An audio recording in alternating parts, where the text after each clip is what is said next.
अस्सलाम वालेकुम, मैं मोहम्मद अबीर, उम्मीद है आप लोग सब खैरियत होंगे। Welcome back to another video. Video के अंदर हम अल्फ़ाबेट डी से रिलेटेड पीएसएस के जितने जार्गन्स हैं, उन पे नज़र डालेंगे, उनको देखेंगे, उनको समझेंगे और एंड आई होप कि आपने अभी तक ए, बी एंड सी जो तीनों वीडियोज़ हैं, आपने वो देख ली होंगी। अगर आपने नहीं देखी, डिस्क्रिप्शन में पीएसएस ग्लॉसरी की प्लेलिस्ट की लिंक है, वो खोलें, ए, बी, सी की वीडियोज़ हैं, उनको देखें, डी की वीडियो अब आप ये देख रहे हैं और इसी तरह रिमेनिंग अल्फ़ाबेट से रिलेटेड भी जो मेरी वो आती रहेंगी। सो चैनल को अगेन अगर आपको कंटेंट पसंद आ रहा हो, do subscribe to the channel for more content and like and share with your fellow investors. आप अपने उन बिगिनर इन्वेस्टर्स के साथ, उन स्टूडेंट्स के साथ शेयर करें जिनको आप जानते हैं, आप समझते हैं कि वो पीएसएस की बेसिक्स अगर वो सीखना चाहते हैं। मैं इसीलिए ये तमाम बेसिक चीज़ों को पहले डाल रहा हूँ मेरे चैनल पे कि वेबसाइट्स क्या-क्या हैं, पीएसएक्स में अपना डेमो अकाउंट किस तरह खोलना है। वो तमाम चीज़ें मेरे प्लेलिस्ट पे मेरे यूट्यूब चैनल पे मौजूद हैं, प्लेलिस्ट बनी हुई हैं, उन प्लेलिस्ट को जाके देखें और एज़ अ बिगिनर मैं चाह ही रहा हूँ, जो बिगिनर्स को ये बेसिक जब डेटा मिलेगा, बेसिक ये सारी वीडियोज़ मिलेंगी सीखने के लिए, तो वो अपने आप को स्टेबल कर सकेंगे और इस मार्केट की जब बेसिक समझ लेंगे तो आगे जाके उनके लिए इन्वेस्टमेंट और ट्रेडिंग डिसीज़न जो है वो आसान हो जाएगा। So let's move on to the laptop screen और चलते हैं और डी से रिलेटेड जितने भी एसेट्स मार्जिन है, उनमें नज़र डालते हैं। Welcome back. जैसे कि आप यहाँ पे देख सकते हैं डी से रिलेटेड हमारे पास जो सबसे पहला जो वर्ड है दैट इज़ डेटा पोर्टल। मैंने अपने जैसे कि अभी मैंने आपको थोड़ी देर पहले कहा, मैंने अपने यूट्यूब चैनल पे एक प्लेलिस्ट बनाई है की वेबसाइट्स टू फॉलो और इसके अंदर उन तमाम वेबसाइट्स को मैंने मेंशन किया और मज़ीद और भी वेबसाइट्स हैं उन पे भी मेरा काम चल रहा है। ऐसी जो जितनी भी वेबसाइट्स होती हैं जहाँ से हमें स्टॉक मार्केट से रिलेटेड डेटा मिलता है, को हम डेटा पोर्टल के अंदर कैटेगराइज़ करते हैं। Debt to equity ratio basically क्या है? एक इस तरीके का फाइनेंशियल रेशियो है, मेट्रिक है, मैकेनिज़्म है, कैलकुलेशन है, क्योंकि हमें ये बताती है कि identifying the amount of debt incurred by a corporation. कोई भी कंपनी के अगर कोई कर्ज़ा खड़ा हो रहा है, कर्ज़ा बन रहा है कि उसके पीछे क्या रीज़न है, वो हम डेट टू इक्विटी रेशियो के अंदर कैलकुलेट करते हैं। और क्या वो जो कर्ज़ा है, वो इस सेंस में तो नहीं डेवलप हो रहा कि अगर कंपनी अपनी कोई भी प्रोजेक्ट को जो है वो फंड कर रही है, उसके अंदर इन्वेस्टमेंट कर रही है, लेकिन वो जो प्रोजेक्ट है वो उसके लिए कोई ना कोई मज़ीद कर्ज़ा खड़ा कर रहा है, जो कि ओवर द पीरियड कंपनी के लिए देना लाज़मी होता है। तो अगर डेट टू इक्विटी रेशियो अगर ज़्यादा है, तो इट मीन्स कि कंपनी के लिए मुश्किलात हैं। मीन्स कि अगर कर्ज़ा बढ़े जा रहा है और उस तरह हिसाब से अर्निंग नहीं बढ़ रही, तो एक कंपनी जो है वो डिफ़ॉल्ट रिस्क अपना भी इंक्रीज़ कर सकती है, जो कि आगे जाके हम यहाँ पे देख सकते हैं कि डिफ़ॉल्ट रिस्क भी जो है, वो भी इसी कैटेगरी में आता है कि कंपनी ने या कोई भी इदारे ने अगर बैंक से बहुत ज़्यादा लोन लिया हुआ है और वो उसको ओवर द पीरियड पेमेंट नहीं कर पा रहा, तो उसका डिफ़ॉल्ट रिस्क मतलब उसके डिफ़ॉल्ट होने का जो रिस्क है वो बढ़ जाता है और इसी तरह हमारे मुल्क की भी इकोनॉमिक सिचुएशन कुछ इसी तरीके की हमें नज़र आती है। तो यहाँ एक ही एक्सप्लेनेशन के अंदर हम 2 वर्ड्स को समराइज़ कर चुके हैं। डायरेक्टर कंपनी का एक ऐसा इंडिविजुअल जो कि इलेक्ट होता है, an individual elected by share holders to the board of directors to oversee the operation of the business. Again share holders elect करते हैं और बोर्ड ऑफ डायरेक्टर के अंदर उस बेसिकली बंदे को रखा जाता है ताकि वो कंपनी के किसी मामलात को हैंडल कर सके। डिस्ट्रीब्यूशन कंपनी की बात कर लें, कोई भी ऐसी इंडिविजुअल या कंपनीज़ या फर्म जो कि बेसिकली प्रॉफिट्स वगैरह जो है वो डिस्ट्रीब्यूट कर रही हैं, अपने अपने इन्वेस्टर्स को, अपने-अपने क्लाइंट्स को, तो उनको हम डिस्ट्रीब्यूशन कंपनी या कंपनीज़ के हवाले से कहते हैं। डिविडेंड बेसिकली क्या होता है? एक तरीके का तोहफ़ा होता है। आप समझें कि एक कंपनी अपने ओनरशिप में से, अपनी अर्निंग में से कुछ ना कुछ जो है वो अपने प्रेफर्ड शेयर में से, कॉमन शेयर में से भी जो मार्केट में उसने उतारे हुए हैं, से जो भी वो अर्निंग करती है, अब चाहे वो क्वार्टरली बेसिस पे करे, 3-3 महीने के हिसाब से या एनुअल बेसिस पे करे, सालाना बेसिस के हिसाब से, तो उस मुनाफ़े में से कुछ हिस्सा निकाल के अपने शेयर होल्डर्स को उन शेयर होल्डर्स को जिन उन इन्वेस्टर्स को जिन्होंने उस कंपनी के शेयर्स अपने पास होल्ड करके रखे हुए हैं, इस नियत के साथ कंपनी जब मुनाफ़ा अपना बढ़ाएगी, वो अपने डिविडेंड देने की कैपेसिटी भी बढ़ाएगी। जहाँ वो पहले ₹10 दे रही थी, अब वो ₹50 देगी या ₹100 देगी या ₹5 देगी, ₹10 देगी, वो कम डिपेंड करता है कि कंपनी की कितनी बड़ी वैल्यूएशन मौजूद है। तो डिविडेंड की मज़ीद आपने डिटेल हासिल करनी हो तो केसी स्टॉक्स की बेसिकली पार्ट 2 की ये मेरी वेबसाइट है, पार्ट 2 अगर आप देखें, इसके अंदर डिविडेंड के हवाले से मैंने डिटेल में सारी एक्सप्लेनेशन दी है कि डिविडेंड स्टार्टिंग डेट क्या होती है, एंड डेट क्या होती है, डिविडेंड कितने परसेंटेज में दिया जाता है और कम अगर आपको इसकी एंटाइटलमेंट हासिल करनी है तो इसकी बेसिकली क्या कैलकुलेशन होती है, वो तमाम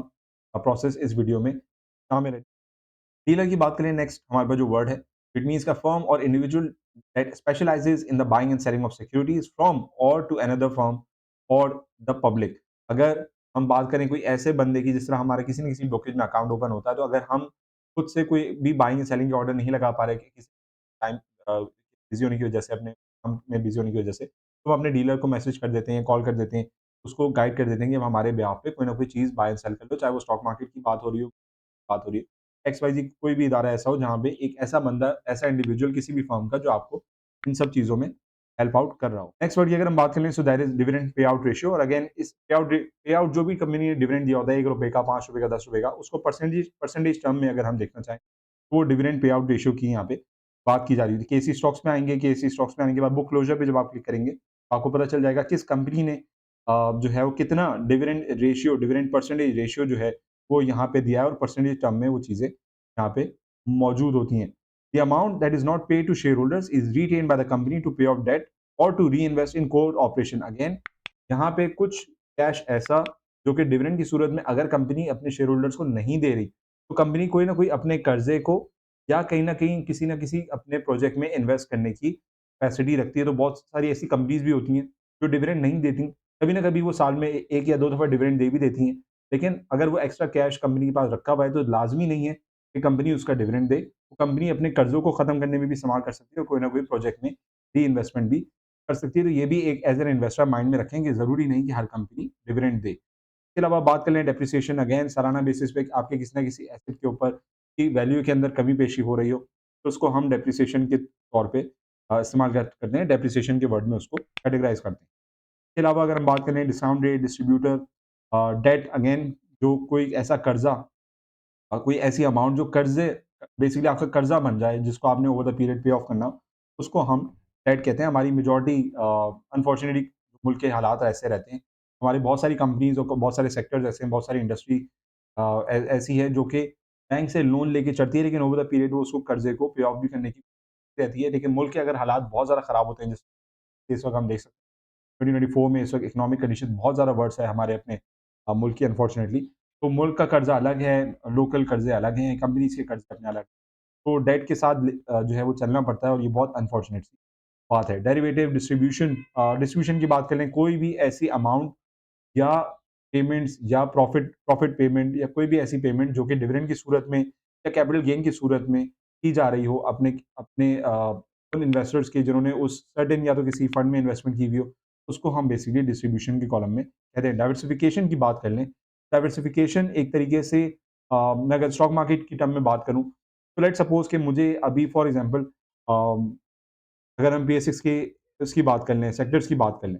तो बेसिक सेक्टर्स के अंदर हमारे पास बहुत सारे सेक्टर्स अवेलेबल हैं, जिसमें हमारे पास टॉप ऑफ द लाइन अगर हम बात करें मार्केट कैप के हिसाब से, सबसे बड़ी कंपनीज़ के हिसाब से तो हम देख सकते हैं ऑयल एंड गैस एक्सप्लोरेशन है, फिर हमारे पास इंजीनियरिंग सेक्टर है, सीमेंट सेक्टर है, टेक्निकल हमारे पास स्टॉक्स हैं और ये वो कंपनीज़ हैं, जो ओवर द पीरियड अपने शेयर होल्डर्स को कुछ ना कुछ अच्छा रिटर्न भी देती हैं, लेकिन मुल्क की इंडस्ट्री के साथ, मुल्क की इकोनॉमी के साथ अपनी वर्किंग बेसिकली शो करती हैं। तो अगर मुझे फॉर एग्ज़ाम्पल अभी अगर हम बात कर लें कि मुल्क के हालात ख़राब हैं, हम अपनी इन्वेस्टमेंट सीमेंट सेक्टर से निकाल के, क्योंकि अभी मुल्क में कंस्ट्रक्शन नहीं हो रही, कि मुझे नज़र आ रहा है कि टेक सेक्टर बहुत ज़्यादा ऊपर जा रहा है, तो मैं अपनी investment as an investor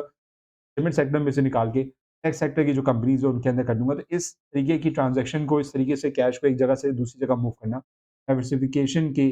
category में, डाइवर्सिफ़िकेशन की टर्मिनोलॉजी में हम जो है बेसिकली उसको सिनेरियो को देखते हैं। तो आई होप डी से रिलेटेड जो वर्ड्स यहाँ पे ग्लॉसरी मौजूद है, that is crystal clear. Stay tune for the next video. Next video के अंदर हम जो अल्फ़ाबेट ई है, उससे रिलेटेड इंशाल्लाह बात करेंगे और बात करने के बाद कोशिश होगी इसी तरह एफ, डी, एच और भी रिमेनिंग अल्फ़ाबेट्स की डिटेल वीडियोज़ मैं आपके साथ लाता रहूँ, शेयर करता रहूँ। एंड आई होप ये कंटेंट आपको पसंद आ रहा होगा। अगेन आपसे लास्ट जो रिक्वेस्ट वो यही रहती है कि डू